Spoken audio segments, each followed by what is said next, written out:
वस्तुनिष्ठ प्रश्नों का महत्व सर्वविदित है और सर्वकालिक भी। व्यावहारिक शिक्षा हो या प्रतियोगी परीक्षाएं, सभी में दीर्घ उत्तरीय, लघु उत्तरीय तथा वस्तुनिष्ठ प्रश्नों की परंपरा रही है। वस्तुनिष्ठ प्रश्न ज्ञान परीक्षण की वह तकनीक है जिसे अपेक्षाकृत अधिक विश्वसनीय माना जाता है। इनमें परीक्षार्थी की चयन करने की योग्यता, अभिज्ञान और स्मृति की परख की जाती है।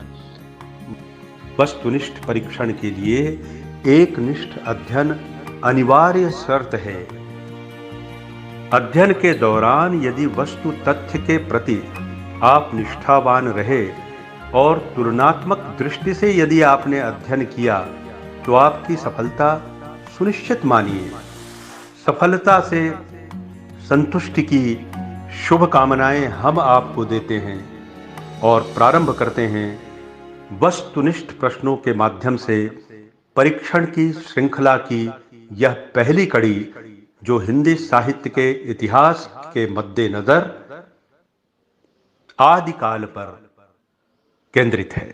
लीजिए, हिंदी साहित्य के आदिकाल पर आधारित हम पहला प्रश्न आपके समक्ष रखने जा रहे हैं और फिर हम आपको क्रमशः उत्तर भी बताते चलेंगे। आप अपने ज्ञान की परख कर सकेंगे और सही उत्तर जानकर अपनी तैयारी भी कर सकेंगे। हमारा पहला प्रश्न है, हिंदी साहित्य के आरंभिक युग को आदिकाल नाम किसने दिया? विकल्प हैं हजारी प्रसाद द्विवेदी, महावीर प्रसाद द्विवेदी, रामचंद्र शुक्ल और नंद दुलारे वाजपेयी। इसका सही उत्तर है प्रथम विकल्प क, हजारी प्रसाद द्विवेदी। हमारा दूसरा प्रश्न है, शिवसिंह सेंगर के इतिहास का नाम क्या है? उत्तर है शिवसिंह सेंगर, शिवसिंह सुवास, शिवसिंह सरोज और शिवसिंह सरस। इस प्रश्न का सही उत्तर है विकल्प क्रमांक 3 अर्थात ग, शिवसिंह सरोज। अगला प्रश्न है, जॉर्ज ग्रियर्सन ने अपना इतिहास ग्रंथ कब लिखा? वैकल्पिक उत्तर है सन 1879, सन 1889, सन 1877 और सन 1887। हम आपको बता दें, सही उत्तर है जॉर्ज ग्रियर्सन ने अपना इतिहास ग्रंथ सन 1889 में लिखा, अर्थात दूसरा विकल्प ख सही है। लीजिए, आपके सामने यह रहा हमारा अगला प्रश्न। इनमें से कौन सा ग्रंथ डॉक्टर हजारी प्रसाद द्विवेदी द्वारा रचित नहीं है? यहां आपको ध्यान रखना पड़ेगा, वह ग्रंथ जो द्विवेदी जी द्वारा रचित नहीं है उसके बारे में पूछा जा रहा है। सतर्क होकर सुनिए। हिंदी साहित्य का आदिकाल, हिंदी साहित्य की भूमिका, हिंदी साहित्य का अतीत या हिंदी साहित्य उद्भव और विकास। आपको बताना है कि डॉक्टर हजारी प्रसाद द्विवेदी द्वारा रचित ग्रंथ कौन सा नहीं है। लीजिए, इसका सही उत्तर हम बता देते हैं। सही उत्तर है तीसरा विकल्प ग, अर्थात हिंदी साहित्य का अतीत नामक ग्रंथ हजारी प्रसाद द्विवेदी द्वारा रचित नहीं है। अगला प्रश्न है, हिंदी साहित्य का इतिहास वस्तुतः वैदिक काल से प्रारंभ होता है। यह एक कथन है और प्रश्नकर्ता यह जानना चाहता है कि यह प्रसिद्ध कथन किसका है। विकल्प के रूप में उत्तर हैं आपके सामने हरदेव बाहरी, जॉर्ज ग्रियर्सन, मोहन अवस्थी या डॉक्टर नगेंद्र। इसका सही उत्तर है हिंदी साहित्य का इतिहास वस्तुतः वैदिक काल से प्रारंभ होता है। इस कथन के लेखक हैं हरदेव बाहरी।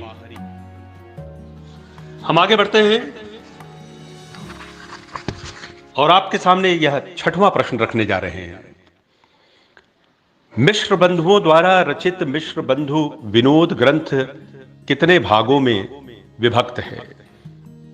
स्मरण रहे, हिंदी साहित्य के इतिहास का अध्ययन करने वाले प्रत्येक विद्यार्थी के लिए जब साहित्य इतिहास लेखन के प्रारंभिक युग की बात होती है तब निश्चय है कि मिश्र बंधुओं के बारे में कुछ ना कुछ उसे जानना ही है।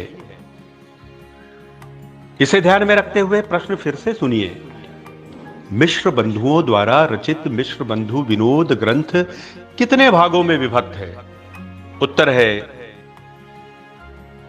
विकल्प के रूप में 2, 3, 4 और 6 और सही उत्तर है विकल्प 2 यानी ख 3।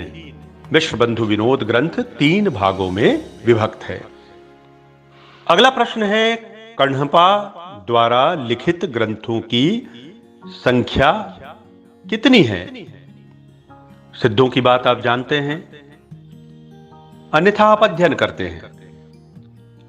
अभी हम वस्तुनिष्ठ प्रश्न पर ही एकाग्र होते हैं और यह जानना चाहते हैं कि कण्हपा द्वारा लिखित ग्रंथों की संख्या कितनी है। उत्तर दिए गए हैं 47, 74, 38 या 83। इसका सही उत्तर है दूसरा विकल्प ख 74, अर्थात कण्हपा द्वारा लिखित ग्रंथों की संख्या 74 है। आचार्य रामचंद्र शुक्ल ने वीर गाथा काल में साहित्यिक पुस्तकों की संख्या कितनी मानी है? विकल्प हैं 4, 8, 12 या 5। सही उत्तर है प्रथम विकल्प 4। अमीर खुसरो किस काल के कवि हैं? वीरगाथा काल, भक्ति काल, रीति काल या आधुनिक काल? अमीर खुसरो वीरगाथा काल के कवि है, पहला विकल्प सही है। कौन सा रासो ग्रंथ वीर गाथात्मक नहीं है? फिर हम स्पष्ट कर दें, यह नकारात्मक प्रश्न है इस दृष्टि से कि आपसे यह पूछा जा रहा है कि कौन सा रासो ग्रंथ वीर गाथात्मक नहीं है। इसलिए ध्यानपूर्वक विकल्प सुनिए। हम्मीर रासो, बीसल देव रासो, विजयपाल रासो या खुमान रासो? इसका सही उत्तर है बीसल देव रासो। सिद्ध साहित्य भाषा विज्ञान की दृष्टि से भी महत्वपूर्ण है। यह एक कथन है और आपको बताना है यह कथन किस प्रसिद्ध विद्वान का है।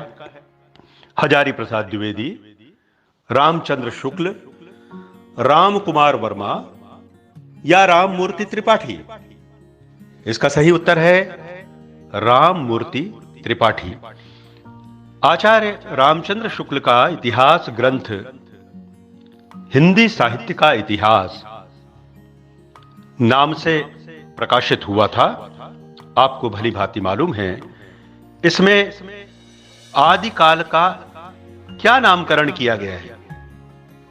चारण काल, आरंभिक काल, प्रारंभिक काल या वीर गाथा काल?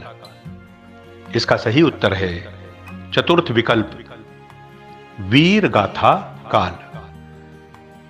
अगला प्रश्न है आचार्य शुक्ल ने हिंदी साहित्य का इतिहास ग्रंथ कब लिखा?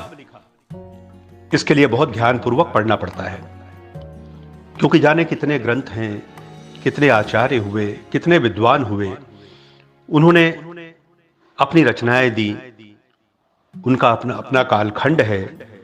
इसलिए किसी प्रकार का द्वंद्व या संशय ना हो और आप बिल्कुल निश्चय करके पूरी दृढ़ता के साथ अपने ज्ञान, अपने अवबोध और अपनी स्मृति के आधार पर सटीक उत्तर दे सके तो कोई बात बने। फिर से सुनिए, आचार्य शुक्ल ने हिंदी साहित्य का इतिहास ग्रंथ कब लिखा? विकल्प है सन 1939, सन 1929, सन 1919 या सन 1928। इसका सही उत्तर है सन 1929 अर्थात ख, दूसरा विकल्प सही है। नाथ साहित्य का विकास किससे हुआ? वज्रयान से, सहजयान से, हठ योग से, या फिर चौथा विकल्प है इनमें से कोई नहीं।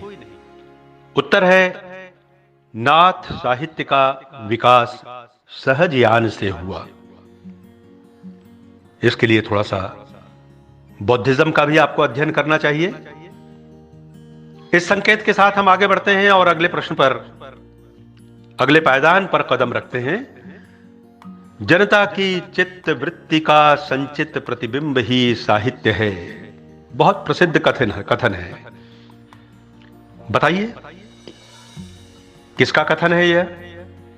आचार्य महावीर प्रसाद द्विवेदी, बाल कृष्ण भट्ट, आचार्य रामचंद्र शुक्ल, आचार्य हजारी प्रसाद द्विवेदी।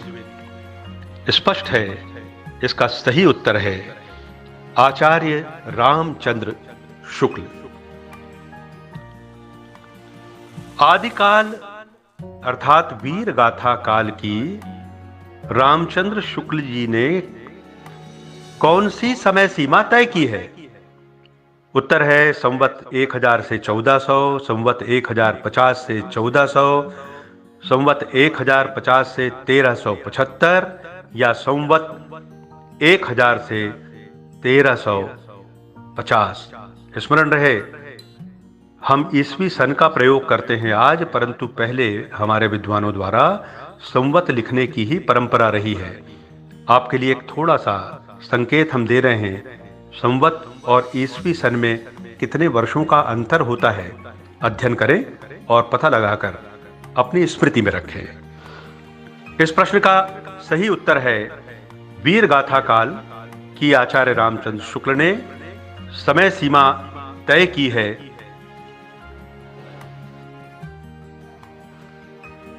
संवत 1050 से 1375।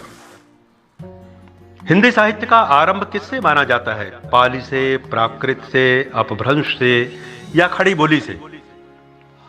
सही उत्तर है तीसरा विकल्प, अपभ्रंश। अपभ्रंश से हिंदी साहित्य का आरंभ माना जाता है।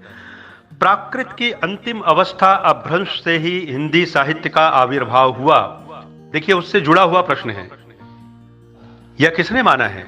रामचंद्र शुक्ल, हजारी प्रसाद द्विवेदी, महावीर प्रसाद द्विवेदी या रामकुमार वर्मा?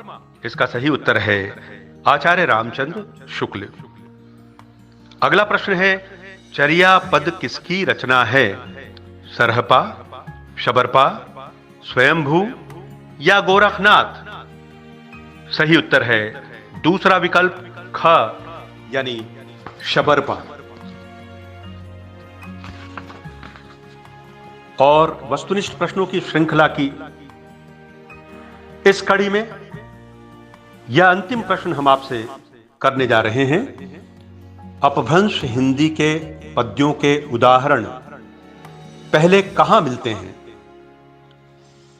सिद्ध साहित्य में, नाथ साहित्य में, बौद्ध साहित्य में अथवा जैन साहित्य में? ध्यानपूर्वक इस प्रश्न को एक बार और सुन लीजिए, क्योंकि यह थोड़ा सा पारंपरिक प्रश्न है, ट्रेडिशनल है, विकासात्मक स्थिति से जुड़ा हुआ प्रश्न है। अपभ्रंश हिंदी के पद्यों में उदाहरण के रूप में पहले मिलते हैं। कहां मिलते हैं? सिद्ध साहित्य में, नाथ साहित्य में, बौद्ध साहित्य में अथवा जैन साहित्य में। इसका सही उत्तर है तृतीय विकल्प बौद्ध साहित्य में।